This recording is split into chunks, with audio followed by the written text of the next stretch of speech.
سوال یہ ہے کہ قربانی کتنے دن تک کی جا سکتی ہے، یعنی کہ قربانی کی ابتدا کب ہوگی اور انتہا کب؟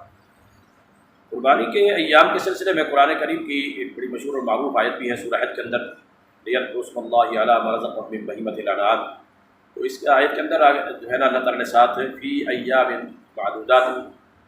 کا ذکر فرمایا ہے۔ تو چند گنتی کے دن ہیں، ان چند گنتی کے دنوں کے اندر، یا پھر یہ کہ ایام معلومات، کچھ معلوم اور مخصوص ایام ہیں، ان ایام کے اندر قربانی کو جو ہے وہ ادا کرنا ہے۔ سیدنا عبداللہ ابن عباس رضی اللہ تعالیٰ عنہ فرماتے ہیں کہ ایام معلومات یا ایام معدودات سے مراد جو ہے وہ 10، 11، 12 اور 13 تاریخ ہے۔ حاجی کو بھی میدان مینا میں حج کی ادائیگی کے جو مناسک ہوتے ہیں ان میں 13 تاریخ تک اصل میں رہنے کا حکم ہے، 13 تاریخ تک، اور ان کو ایام مینا بھی کہا جاتا ہے،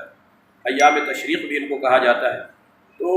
اصل حکم 13 تاریخ تک ہے، لیکن فمن تعجل فی یومین فلا اثم علیہ، کہ جو مینا میں رہ کر 11، 12، 13 کو شیطان کو کنکریاں مارنی ہوتی ہیں وہ 13 تک، لیکن اگر کوئی شخص 12 تک وہ کنکریاں مار کر واپس آ جائے تو اس کے اوپر کوئی گناہ نہیں ہے، کوئی حرج نہیں ہے، یہ اجازت قرآن کریم میں موجود ہے۔ تو وہی ایام مینا جو ہیں جنہیں ایام تشریق بھی کہا جاتا ہے، سیدنا عبداللہ ابن عباس رضی اللہ عنہ فرماتے ہیں کہ ایام التشریق کلھا ایام ذبح، کہ جتنے بھی تشریق کے دن ہیں، یہ مینا کے والے دن ہیں، یہ سارے کے سارے ذبح کے ایام ہیں۔ اگرچہ بعض صحابہ کرام سے 12 ذو الحج تک کی قربانی کا ذکر آتا ہے،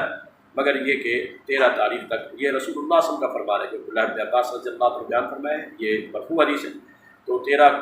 کی جو ہے وہ بعد اہل علم نے عصر تک کہا ہے، بعد 13 کی مغرب تک،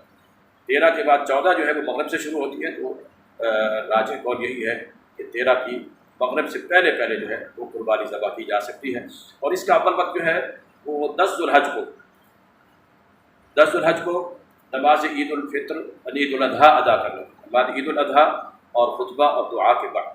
نبی صلی اللہ علیہ وسلم خطبہ عید الاضحیٰ کا دینے کے لیے تشریف لے جا رہے ہیں، تو راستے میں ایک صحابی نے قربانی کا جانور ذبح کیا ہوا تھا، تو نبی صلی اللہ علیہ وسلم نے فرمایا کہ تلک شاۃ لحم، یہ گوشت کی بکری ہے، فضح مکانہ آخر، قربانی کی نہیں ہے، تمہیں اس کے بجائے قربانی اور ذبح کرنی پڑے گی۔ تو اس کا وقت عید کی نماز کی ادائیگی، اس کے بعد جو ہے وہ قربانی کا وقت شروع ہو جاتا ہے۔